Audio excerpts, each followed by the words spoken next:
Genesis chapter 29. Jacob set out again on his way to the people of the east. He noticed a well out in the open field with 3 flocks of sheep bedded down around it. This was the common well from which the flocks were watered. The stone over the mouth of the well was huge. When all of the flocks were gathered, the shepherds would roll the stone from the well and water the sheep, and then they would return the stone, covering the well. Jacob said, "Hello, friends, where are you from?" They said, "We're from Haran." Jacob asked, "Do you know Laban, son of Nahor?" "We do." "Are things well with him?" Jacob continued. "Very well," they said. "And here's his daughter Rachel coming with a flock." Jacob said, "Well, there's still a lot of daylight left. It isn't time to round up the sheep yet, is it? So why not water the flocks and go back to grazing?" "We can't," they said. "Not until the shepherds get here. It takes all of us to roll the stone from the well. Not until then can we water the flocks." While Jacob was in conversation with them, Rachel came up with her father's sheep. She was the shepherd.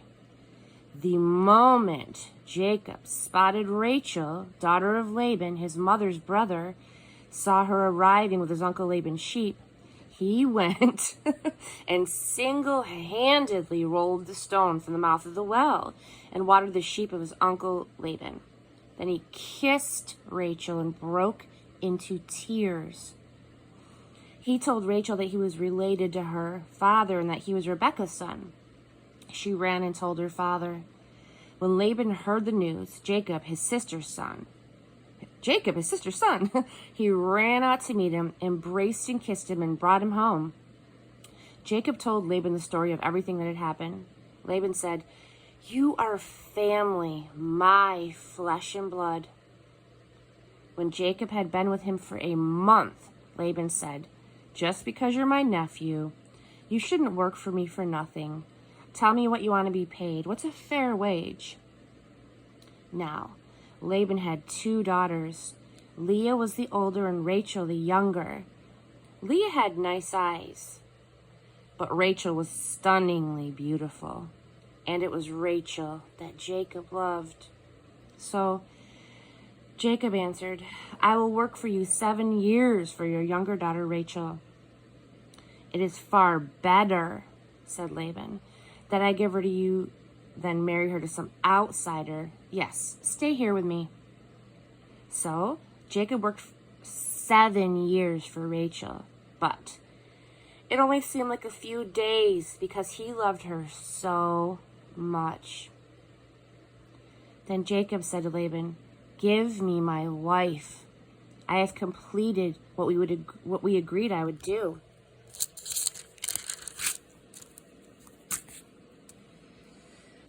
"I'm ready to consummate my marriage." Laban invited everyone around and threw a big feast.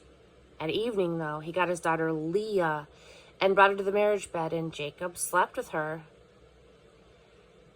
Laban gave his maid Zilpah to his daughter Leah as her maid.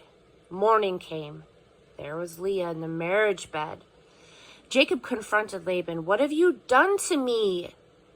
Didn't I work all this time for the hand of Rachel? Why did you cheat me?"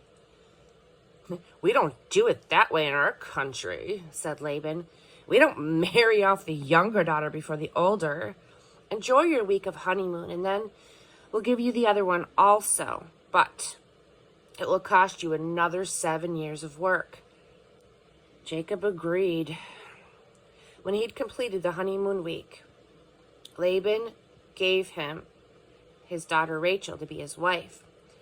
Laban gave his maid Bilhah to his daughter Rachel as her maid. Jacob then slept with her, and he loved Rachel more than Leah. He worked for Laban another 7 years. When God realized that Leah was unloved, he opened her womb, but Rachel was barren. Leah became pregnant and had a son. She named him Reuben, meaning, "Look, it's a boy." "This is a sign," she said, "that God has seen my misery, and a sign that now my husband will love me."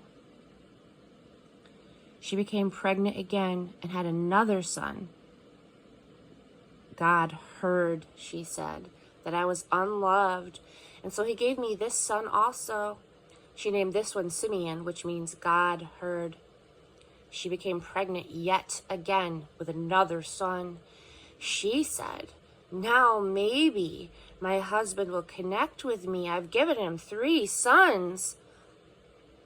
That's why she named him Levi, which means connect. She became pregnant a final time and had a 4th son. She said, this time I will praise God. So she named him Judah, which means praise God. And then she stopped having children.